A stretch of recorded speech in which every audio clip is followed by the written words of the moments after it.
request this morning.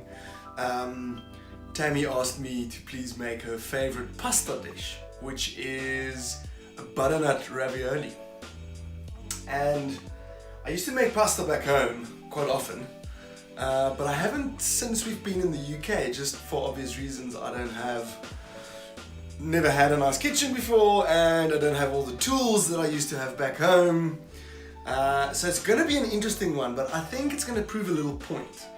Whereas you do not need special equipment, a pasta maker, a rolling pin, a ravioli press, all these kinds of things to make a delicious ravioli. It is so simple, so easy. I think I honestly have a passion for Italian cooking, whether it's pasta or pizza or whatever the case might be. I just absolutely love it. And I'm going to show you guys today how I do a pasta dough from scratch. And while we let that rest, we're going to jump off to the shops, quickly go and get some ingredients for the butternut, and then I'll show you how I prep that. So let's go.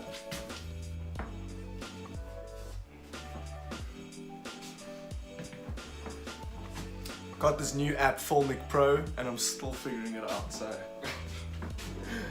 it's pretty cool though.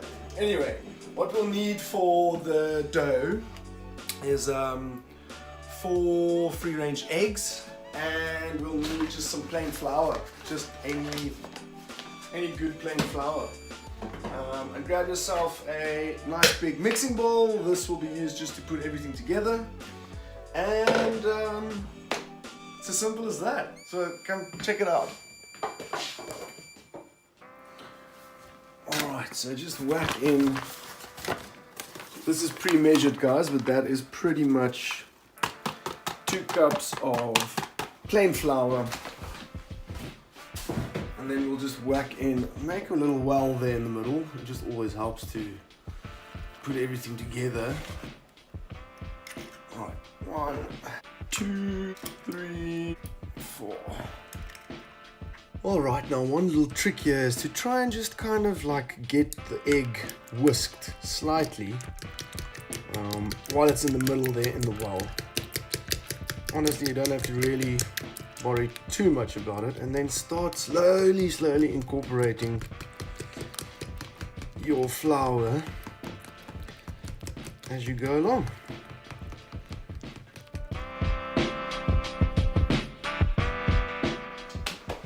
All you need is some elbow grease, baby.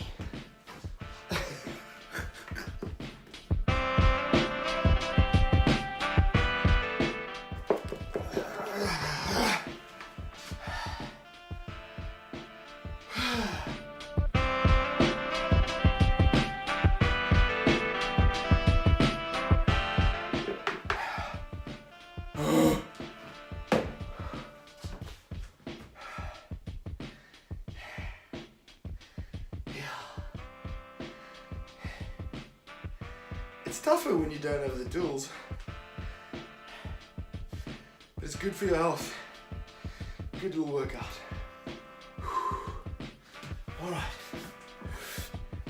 Alright, after all the mixing, when your doughs come together, just take it out of the bowl and give it a good knead just to firm it up a little more, and then wrap it in some cling film and whack it in the fridge to rest.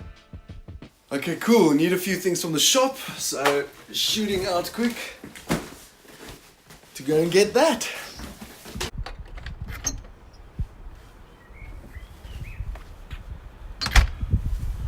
Man, it's an absolutely freezing day today again. I don't know where the weather's going.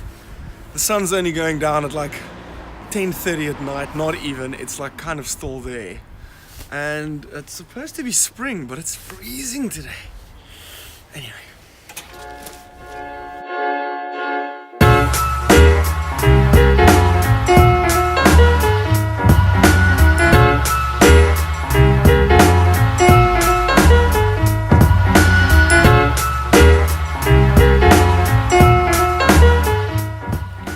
So the one really cool thing about our new little house is that it's literally like a 5-minute walk to the nearest shop, to the shopping center, really, Eastgate Shopping Center. And Just makes everything so much easier, man.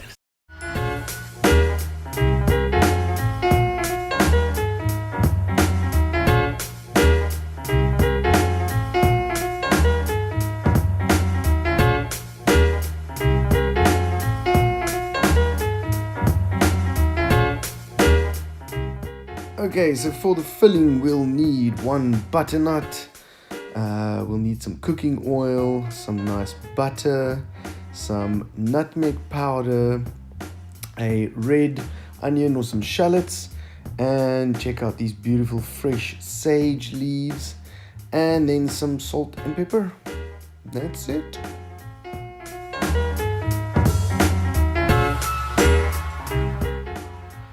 Alright, you want to quarter the butternut, removing any stickers before putting it in the oven, and then give it a good drizzle of olive oil if you have, otherwise some vegetable oil is fine.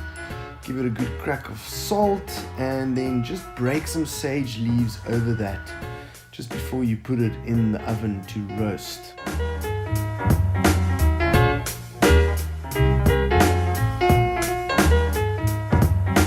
Butternut and the sage is in the oven. That's going to roast for about an hour and 15 minutes.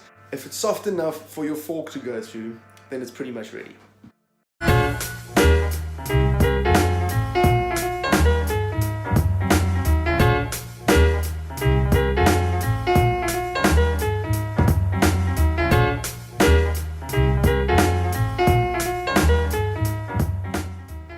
Okay, cool, so our filling is ready, and we did the shallots in the butter. That's gonna go into the pockets with the butternut. So I'm just gonna smash everything down now, and then we'll start to actually make the ravioli.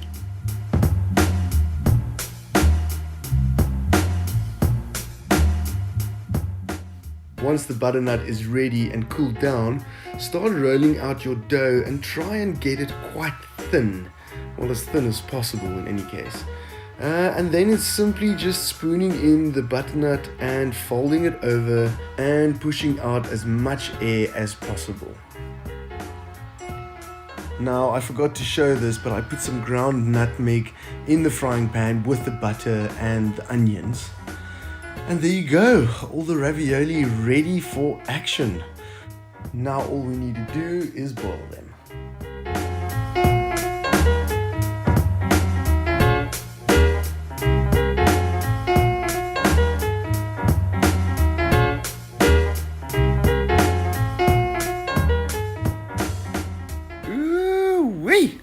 Man, I'm really happy with the outcome. It was absolutely delicious. Remember to sprinkle over some parmesan just before you serve, and you're ready to go. Oh yes, by the way, quick change of scenery. Pasta was amazing, but what was even better was our little long weekend away, and spring has arrived. So